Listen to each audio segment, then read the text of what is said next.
Assalamualaikum warahmatullahi wabarakatuh. Kita melanjutkan ngaji kitab Riyadhus Shalihin, tetap di bab ketiga, babus sabri, ya. Hadis nomor 28. Bismillahirrahmanirrahim. Wa an Anasin, dari Anas radhiyallahu anhu. Qala Anas berkata, lamma sakulan nabiyyu, tatkala nabi kritis, sakitnya menjadi berat. Ja'ala yatawasyahul karbu, maka dia diselimuti oleh kesusahan.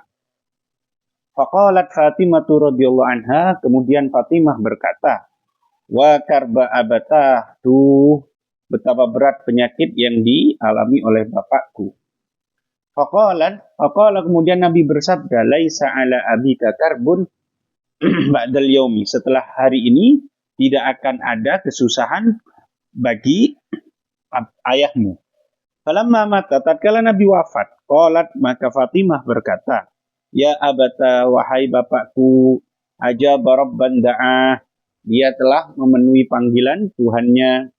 Jannat ya abata, wahai bapakku, jannatul firdausi ma'wa, surga firdaus menjadi tempatnya, tempat kembalinya. Ya abata, wahai bapakku, ila Jibril kepada Jibril kami akan umumkan kematian, kami akan kabarkan kematiannya. Falamma dufina, tatkala dia dikuburkan, qalat Fatimatu, maka Fatimah berkata radhiyallahu taala anha, atabat anfusukum, apakah senang hatimu, antahsu ala rasulillahi turaba, untuk menaburkan debu atau tanah pada Rasulullah Sallallahu Alaihi Wasallam. Maksudnya, kok tego awakmu iku nutupi mayat Kanjeng Nabi dengan debu? Ya saking anunya, tapi itu memang harus dilakukan. Rawahul Bukhari, hadis ini diriwayatkan oleh Imam Bukhari. Ini tentang kesabaran, ya. Nabi itu juga sakit, itu menunjukkan sisi-sisi manusiawinya.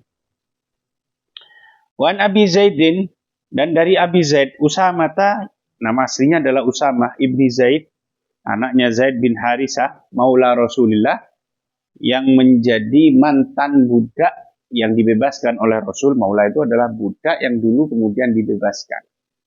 Yang membebaskan, itu menjadi apa? Misalkan saya membebaskan si Zaid, gitu ya. Zaid dulu budak, maka Zaid itu menjadi maula saya. Wahibbihi, dan kekasih Rasul, orang yang disukai, cintai Rasul. Usama itu dicintai oleh Rasul. Wabni hibbi, dan anak dari orang yang dicintai Rasul. Dari anaknya Zaid bin Harisah itu dicintai Rasul radhiyallahu anhuma.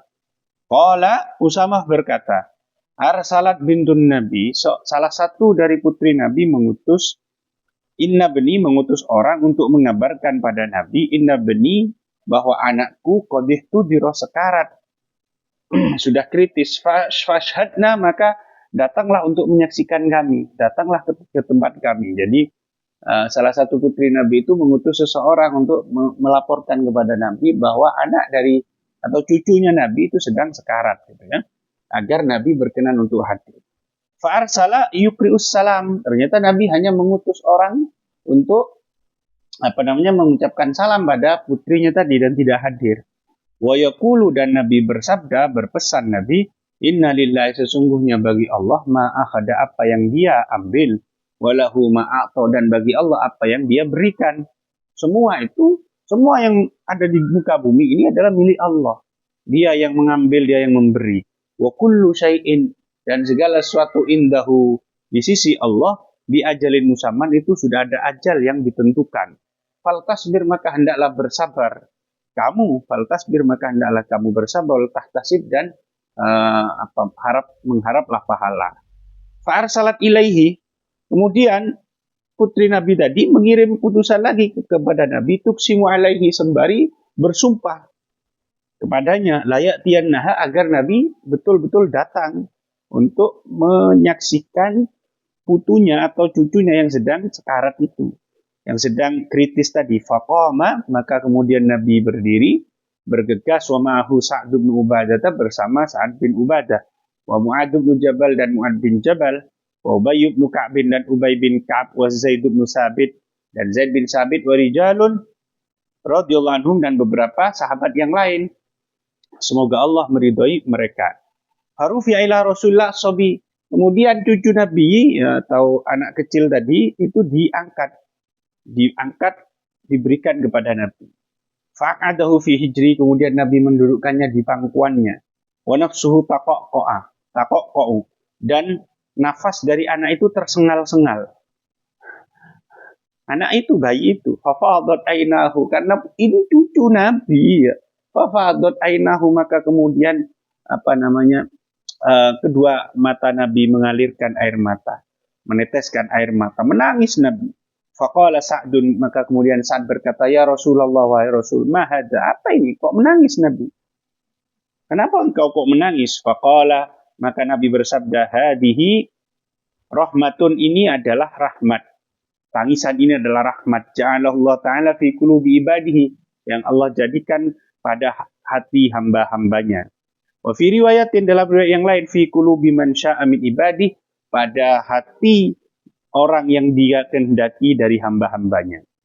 Wa innama yarhamullahu, dan sungguh Allah hanya merahmati min ibadihi dari hamba-hambanya, ar-ruhama'a, orang-orang yang menyayangi, orang-orang yang penyayang. Muttafaqun alaih. Wa makna taqaqqa, maknanya taqaqqa adalah tataharraku, bergerak-gerak, wa tattaribu, dan terombang-ambing, yaitu tersengal-sengal lah kalau bahasa kita ya. Nah, ada yang perlu di-highlight, ada yang perlu dipertegas begini. Di sini kan Nabi menangis kan ya. Nabi menangis ketika ada cucu, yaitu kondisi kritis dan kemudian meninggal dunia gitu ya, meninggal dunia. Ada hadis lain di dalam, dan ini diriwayatkan oleh banyak perawi di dalam kitab-kitab sahih ya, sehingga tidak diragukan lagi kesahihannya, bahwa innal mayyita al-mayyit yu'adzabu bi bukai ahlihi alaihi. Mayit itu disiksa sebab tangisan keluarganya atas dirinya. Nah, ini kan seolah-olah dalam hadis ini itu ada larangan ya, ada larangan kan untuk menangis. Padahal di sini Nabi menangis kan gitu kan ya.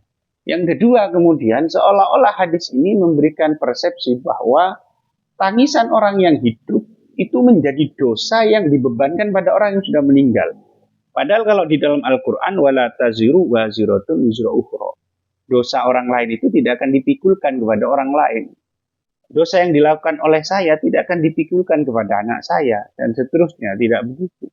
Kalau saya yang menangis, maka kemudian kalau itu memang dianggap berdosa, maka itu tidak bisa dibebankan kepada orang yang sudah meninggal. Ayah saya misalkan yang baru meninggal, tidak bisa begitu, itu kan bertentangan kemudian. Lah, ini kalau di dalam ilmu mustalah hadis, ulumul hadis, itu masuk dalam kategori muskilul hadis. Hadis yang problematik.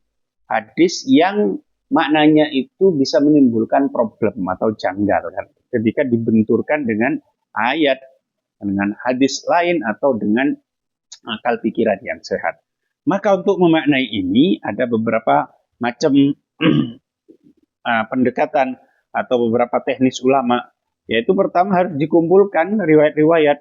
Ternyata ada misalkan dalam riwayat yang lain, misalkan ya dalam Bukhari Muslim, al-mayyit yu'adzabu fi qabri, mayit itu disiksa di kuburnya bimaniha alaihi, sebab diratapi. Tangisannya bukan sekedar nangis seperti Nabi mengucurkan air mata, nangisnya itu berteriak-teriak histeris dan seterusnya, sampai kemudian misalkan mencakar pipinya, menempeleng pipinya, menaburkan tanah ke kepalanya dan seterusnya. Tangisan-tangisan ratapan itu yang tidak diperbolehkan. Kalau tangisan seperti ini tidak apa-apa. Maka di dalam sebagian riwayat yang lain dikatakan dibukai ahli, bukan dibukai ahli, tapi dengan sebagian tangisan dengan sebagian tangisan keluarganya. Cuma tetap menjadi problematik meskipun itu tangisan ratapan. Kalaupun itu dosa, tangisan ratapan kan itu dilakukan oleh orang yang hidup. Kenapa kemudian dibebankan kepada yang meninggal? Yang meninggal yang disiksa. Maka kemudian disitulah